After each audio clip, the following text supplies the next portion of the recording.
Yo, what's good YouTube? This is Jay from T&J, and like Ice Cube said, today was a good day, cause you know what, it's time. Geronimo Reyes, 20 years old, it's his turn at the MLB level. Let's just look at him. You know, now that I'm looking at these top prospects, Geronimo Reyes might be one of the youngest prospects in baseball. There's a couple of 18-year-olds here, but he's the #2 prospect in baseball. He did pitch up. Remember that game last year? He gave up 1 hit through 7 1/4 inning. And man, this is a good time to be a Brewers fan because, man, another lefty, Josh Hader and Geronimo Reyes, these are going to be the 1-2 punch guys that I need in this rotation. But let's just talk about something before we get into that. So training, you know, MLB The Show has had the same training system probably the last 5 installments of the game, and it doesn't seem like anything's really changed with it. And the reason why I bring this up is because I'm trying to train a lot of these guys, and it's hard to know exactly what each drill is doing for them. For example, John Feldman. So I have him in the hitting coach session on auto, but look at what's going up. His contact versus left, his power is going up, but look at his vision, discipline, and clutch. His clutch hasn't gone up at all, but everything else is only going up 1 tick, but in other categories it's going up more than 1 tick. And that might be performance based, but they haven't been exactly clear on what does what. Does this even do anything? Do these drills even do anything? It's confusing. I mean, here's a perfect example too. I'm training Travis Shaw on auto for fielding drills. His fielding has not gone up at all, but look at his hitting. His hitting has gone up, and that might be performance based as well. Here's another example. I have Orlando Arcia training in the batting cages, but look, he's gone down in hitting, -4 in contact versus left, +1 in contact versus right. But look at his discipline, it's gone up 7. Like I mean, this system doesn't make sense. And look at this guy, his durability is 17. I put him physical conditioning. I want him to get conditioned, and his overall is a 74. But look at anything else, everything is going down, and that might be his overall, I mean his potential, but still, I mean, this doesn't make any sense. I wish this was something that they would address. I wish they would tell you exactly what these do, or just overhaul this system. Maybe put together drills or something that you can do with these players, hitting drills, fielding drills, or something that you can use to progress these players, and possibly like have a point system where, like in Road to the Show, where you can up their attributes. Maybe do something like that. I don't know exactly, I'm not an expert in it, but I think this system needs to be overhauled. I don't think this is clear. I don't think you know what you're doing here. You're just putting people in drills and hoping that they improve in those categories. So with that being said, like I mean, I've been training Geronimo Reyes. I just switched him to combination toss. It was on auto with what was it on? It was with the pitching coach session, but I switched it to combination toss. I tried to get, you know what, I meant to do it with fielding drills because I want him to be a good fielder, because he might have opportunities where he gets a grounder back to him. He's not going to be able to field it. So Geronimo Reyes, he's 20 years old though. I mean, I'm so excited, but here's what we have to do. So we're gonna have to move him up. So let's just move him up right now. He's going up against the Diamondbacks. Let's just move him to the MLB. So now we have a log jam here. So what I'm gonna do is move Nate Carnes down. I need everybody in this bullpen. Everybody in this bullpen is very, very valuable. Taylor Youngman is a surprise of this year. Look at him. He has a .97 whip, 37 strikeouts to 8 walks. I mean, this dude is killing it. Out of the bullpen, he is killing it. So man, did I signed him to a pretty good team-friendly deal, because he wasn't this good. Look at him now. He's got C potential. He's going up in overall, 81. He's doing really well. So I'm excited about him, but I don't need to move anybody else down here. So I'm going to move down Nate Carnes. I did it last year. I'm going to do it again because he's not doing great. He's not doing horrible. I mean, his ERA is 4, but WHIP is 1.33. So let's just move him down to AAA to replace Geronimo Reyes at the AAA level. So here's where it gets interesting. Pretty soon we're going to move Junior Guerra or Lance Lynn or both for some prospects, more than likely, because we got rid of Corey Ray. What's funny is that I didn't notice that Corey Ray went up in the top prospects list. He's now at 19. So he's 19 on the top prospects list, but we let him go. So he's 24 years old. He's I mean, honestly, he's not going to make it up to the majors, but there are some pretty good prospects that we could possibly trade for. One of these, playoff hungry teams are going to need a pitcher or two to put them over the top. So I've seen some of you guys are saying Vladimir Guerrero. I mean, not Vladimir Guerrero, Torrey Hunter Jr. He's a good name to throw out there. Joey Gallo. Let's just look at Joey Gallo real quick. I just want to see what he's doing in this game. I know he's hitting terrible in real life, but let's just see how he's doing. 80 overall, A potential. I mean, look at his stats. I mean, he's stacked at just about every category, but look at his hitting zones, all blue, man. But he's hitting decent. 273, 10 home runs, 33 RBIs through the early part of the season.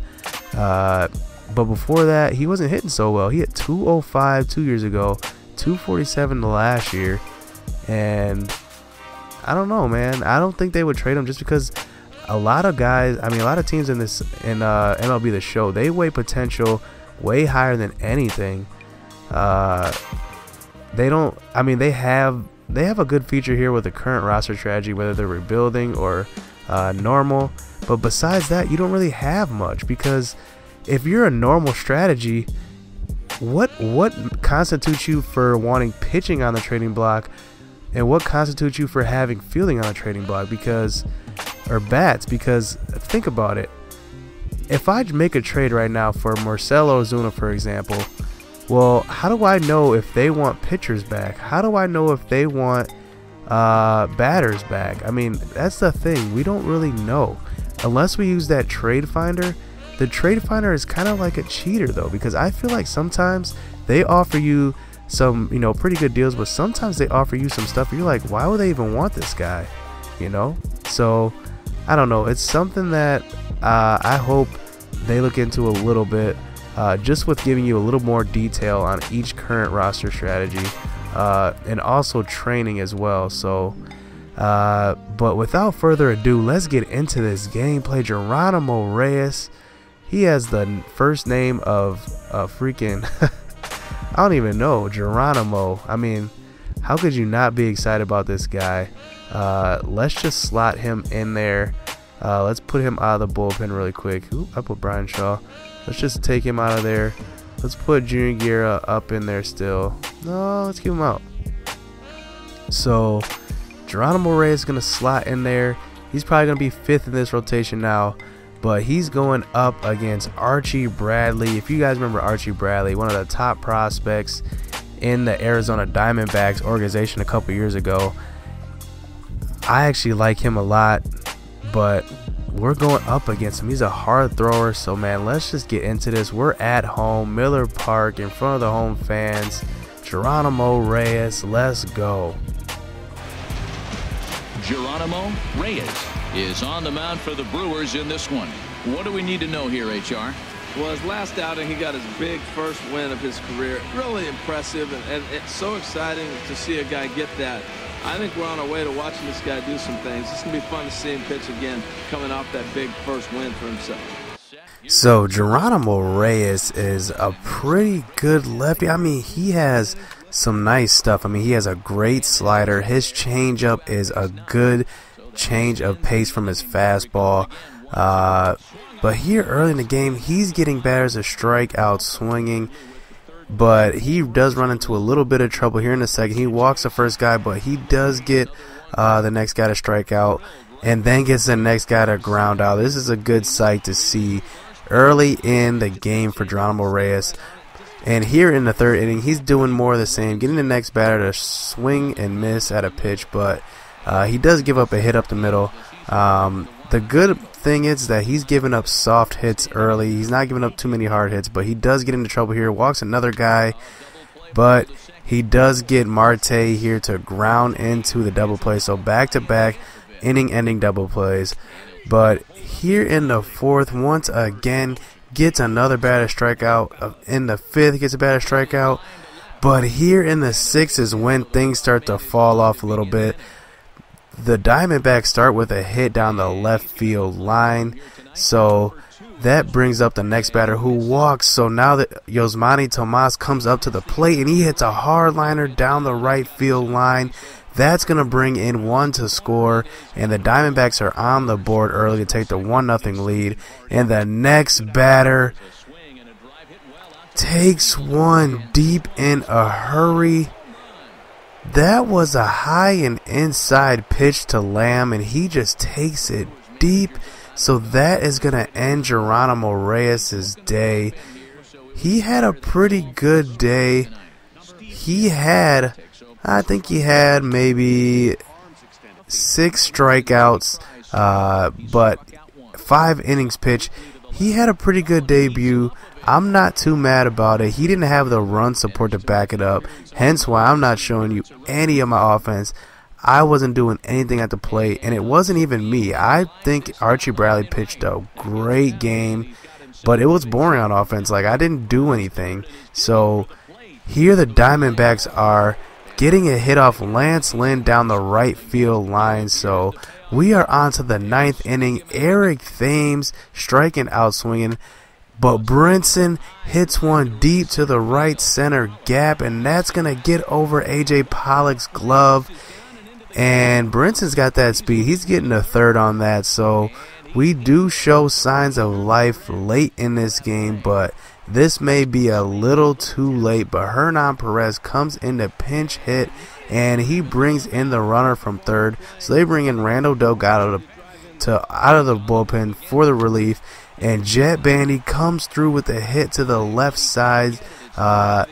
And the runner advances to third. So we got guys on the corners here. And they bring in another pitcher. Glenn Perkins comes out off the bullpen after one hit. And Jorge Mateo walks. So they load up the bases. And Keon Broxton pops one up to right field. He had bases loaded. Man, I put in Jose Bautista to pinch hit earlier in this game. And I should have had him here at this moment because that moment was made for him. But Arcia strikes out swinging at the high heat.